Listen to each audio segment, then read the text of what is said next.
Eu sou o Queijinho, né? Que muita gente conhece. Aliás, algumas pessoas nem sabem meu nome, né? Onde eu moro, me conhecem mais pelo apelido. Mas eu sou uma pessoa muito dedicada ao meu trabalho, à minha família, às coisas de Deus, né?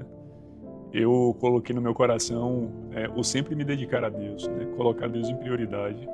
Eu nasci, na verdade, né, em um lar cristão, ali na Igreja Batista Sião, no Campo Grande, que foi onde eu fui apresentado a Deus. E meus pais sempre me levaram para a igreja, mas eu realmente tive um encontro com Cristo aos 15 anos de idade, mais ou menos. E foi nessa igreja onde eu conheci Jesus, que conheci também, acho que 50% da nossa igreja, né? Que era todo mundo ali jovem, adolescente. Então eu tive a oportunidade de crescer, né? Com o pastor Bruno, pastora Luana, Léo, Thaís. E muitos irmãos que estão aqui hoje fazem parte da minha vida, né? Da minha juventude. Isso me fez também me identificar, né, com o propósito da igreja, porque é como se fosse uma caminhada que continua, né? Nós estamos na mesma caminhada agora com uma responsabilidade maior, que é de conduzir pessoas a Cristo.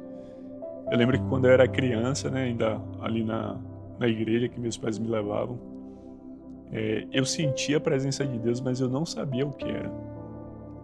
Depois que eu aceitei a Jesus, que eu comecei a ler a Bíblia, eu lembrei de tudo que eu vivi na minha infância, ainda pequeno, e essa mesma presença que eu senti agora convertido, era a presença que eu sentia antes quando era criança, mas eu não sabia descrever o sentimento. Mas quando Jesus se revelou a mim, ali com os meus 15 anos, eu lembro que eu entrava na igreja, eu ficava olhando as pessoas e ficava pensando, será que elas estão entendendo o que eu estou entendendo? Será que elas estão sentindo o que eu estou sentindo? Porque a partir daquele momento minha vida deu uma virada mesmo, assim. Eu comecei a entender que não se tratava de religião, mas de relacionamento com Deus. Eu praticamente estava em todos os cultos na igreja. E quando eu chegava na igreja, a impressão que eu tinha era que a pessoa que estava pregando conhecia a minha vida. Porque aquilo que eu tinha passado durante o dia, o que tinha acontecido comigo durante o dia, de noite vinha uma explicação. Então era sempre assim, eu vivia uma situação diferente durante o dia, incomum, não falava para ninguém, quando chegava à noite no culto, a pregação era exatamente sobre aquilo. A IBC para mim representa uma extensão da minha casa e uma parte muito importante da minha vida. Tava assim muita referência, né, de igreja aqui, porque a igreja que eu congregava antes havia mudado de local, as pessoas que estavam lá eu não conhecia muito, algumas pessoas. Então parecia ser uma igreja muito nova, diferente assim para mim, eu não tinha aquele sentimento de família, sabe? Eu sentia que faltava um pouco assim do entrosamento. E quando o pastor Bruno me chamou, eu voltei a sentir aquele calor no coração, né? De ver ali os meus amigos, as pessoas com quem de alguma forma eu convivi durante alguns anos, que cresceram também junto comigo, se predispondo a servir a Deus com todo o coração, né? E claro que você se coloca ali, você se observa e fala assim, poxa, eu também não vou ficar de fora. Eu também tenho esse chamado, eu também tenho essa vocação, eu preciso também entregar minha vida nesse propósito, nessa missão, né? Então, o primeiro culto no Sol Bahia, eu estava lá, né? Foi o primeiro culto formal, digamos assim, né? Da igreja. E eu lembro que foi muito bacana, assim, né? A gente inicia aquele ministério, algumas dúvidas, né? Será que esse é o lugar? Para onde é que Deus vai nos direcionar? Até para que Deus nos direcionasse para cá, a gente teve momentos ali de oração, de busca, né? De entendimento do propósito. A gente simplesmente foi, né? Havia um chamado, vamos topar o chamado e vamos, e Deus vai dando a direção. E assim foi realmente uma entrega, né? A gente não colocou barreiras, não colocou dificuldades, a gente simplesmente topou o desafio e foi, e Deus tem honrado, né? Ver minha família servindo aqui, para mim é um motivo de muita gratidão, né? Significa muito para mim, porque a gente como cristão, o nosso maior desejo é ver as pessoas ao nosso redor sendo salvas, né? Então quando eu vejo minha esposa, meu filho aqui, eu agradeço a Deus e sei que é um privilégio. É um privilégio que eu tive quando era criança e é um privilégio que eu tenho dado ao meu filho também, né? A minha esposa também teve esse privilégio. E eu sinto que é realmente uma graça de Deus, né? Assim, porque quando a gente coloca Deus em primeiro lugar na nossa vida, a gente sente que Ele conduz mesmo, né? quando eu era adolescente, né, na igreja. Eu chorava quando eu cantava aquela música de André Valadão que dizia: eu e a minha casa serviremos a Deus. E eu orava a Deus ali dizendo: Deus, eu e a minha casa vamos servir ao Senhor, sabe? E era uma música que realmente me fazia me derramar na igreja, assim como outras músicas não faziam. E eu sempre tive esse desejo de ter uma família, né? De ter uma família estruturada e de, com essa família, ter uma família equilibrada, né? Servindo a Deus. E eu creio que Deus ouviu aquelas orações por meio de canções que eu tive, que eu adorava a Deus. E graças a Deus eu tenho alcançado até que um lar que tem servido a Deus. Eu e a minha casa temos servido a Deus. Um fato interessante que eu lembrei foi quando o Rafa nasceu, né? E naquele momento Karen teve complicações, né, durante o parto. Acabou tendo que ir para UTI. E isso foi um domingo, né? Dia 22 de janeiro de 2023. Eu lembro que eu mandei uma mensagem para o pastor, né, diante daquela situação.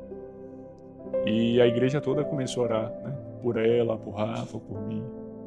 E eu lembro que aquilo me marcou, foi um dos momentos da igreja assim que me marcaram, né, a preocupação, o carinho, o amor das pessoas pela gente, né, pela nossa família, naquele momento de muita incerteza, né, que estávamos, o cara correndo ali um risco de vida real, mas que graças a Deus deu tudo certo. E eu acredito que muito em função das orações, né, muito em função do clamor, né, do povo de Deus. E aquilo me trouxe de forma até mais forte o senso de pertencimento, né, da igreja, o senso de que eu faço parte de uma família em Cristo, que eu não estou sozinho, sabe? Que nos momentos difíceis eu tenho uma família que eu posso recorrer e vai orar por mim. E essas orações vão chegar até o céu e que de alguma forma Deus vai contemplar e vai estender a mão, não só para mim, mas para todo aquele que precisar também, né? Eu lembro de duas histórias assim interessantes. A primeira foi até a consagração do pastor Bruno. Eu lembro que naquele final de semana ia até a consagração do pastor. E depois de uma semana de trabalho bem cansativa, eu falei assim: rapaz, eu quero descansar em casa, mas eu não posso perder o horário do culto e eu tenho que chegar mais cedo, né? Porque a gente fazia a organização das coisas, recebia as pessoas. E eu lembro que eu acabei dormindo mais do que eu devia. E quando eu acordei, que eu olhei o horário, já estava assim meio atrasado, né? Eu tomei um banho correndo, me arrumei, entrei no carro. Quando eu tô saindo na garagem, o camarada parou o carro no fundo, na porta da garagem, né? E eu não conseguia sair. E eu olhando pelo retrovisor sem entender, né? E buzinando e o camarada parado. Quando eu fui lá ver ele: não, rapaz, tudo bom? Paz do Senhor. É que eu tô procurando aqui a igreja onde vai ter a consagração do pastor Bruno. Aí eu ouvi sem acreditar, né? Eu falei: como assim, rapaz? Ele é porque me disseram que era mais ou menos aqui pelo bairro, não sei bem onde é, e acabei parando aqui. Isso lá em Estela Maris, e a igreja aqui em Vilas, né? E eu lembro que eu falei pra ele assim: eu tô indo pra lá. Eu congrego na mesma igreja do pastor Bruno. Ele é mesmo, e tal. A gente conversou ali, eu achei aquilo realmente surpreendente, porque qual a probabilidade de uma pessoa perdida parar na porta da minha casa no momento em que eu estava correndo para sair, para vir para a igreja, e essa pessoa ser a pessoa que ia me acompanhar, e que não somente isso, era um dos pastores que subiram ao púlpito para a consagração do pastor Bruno. Então aquilo para mim foi também uma confirmação, né, da mão de Deus sobre o pastor, sobre a igreja, né, sobre as nossas vidas. E ali eu vi que Deus de alguma forma quis falar comigo também, né, a respeito da minha caminhada, do meu apoio, da minha dedicação aqui na igreja. E eu lembro também de um momento bem desafiador para mim, que foi em relação a uma decisão profissional que eu estava para tomar. E eu já estava orando há algum tempo, sabe? Falando com Deus e orando junto com o Karen em casa. E não vinha resposta, aquilo me incomodava muito. E eu lembro que a gente orou, e eu tinha que dar a resposta numa segunda-feira. E aí no domingo eu vim para a igreja. Quando eu cheguei na porta da igreja, uma irmã me abraçou, olhou para mim e falou assim: olha, Deus manda lhe falar, meu irmão, que não é para você tomar a decisão que você está querendo tomar. Que Ele está cuidando de você, mas fique com seu coração tranquilo. Ele sabe a sua necessidade, Ele sabe aquilo que você precisa. E eu lembro que Karen arregalou o olho, olhou para mim e falou assim: amor, por que ela te falou isso? O que foi que aconteceu? Você contou para ela? Eu falei: não, se a gente não estava orando a Deus pedindo uma direção, uma orientação, eu não tinha que tomar uma decisão amanhã cedo. Deus, ele chega na hora certa, né? E ali eu lembro que eu fiquei com o coração bem tranquilo. E na segunda-feira eu tomei a melhor decisão que eu poderia ter tomado. Com a vida assim direcionada por Deus, sabe? Tudo sobre Jesus. E tem que ser tudo sobre Ele, né?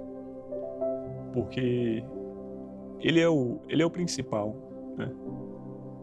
Não tem outro caminho. E quando a gente desfoca, por qualquer motivo, qualquer desvio em relação a essa referência, a gente acaba caindo em um caminho que não é o caminho correto, né? E todas as vezes que a gente volta para Ele, a gente alinha a nossa vida.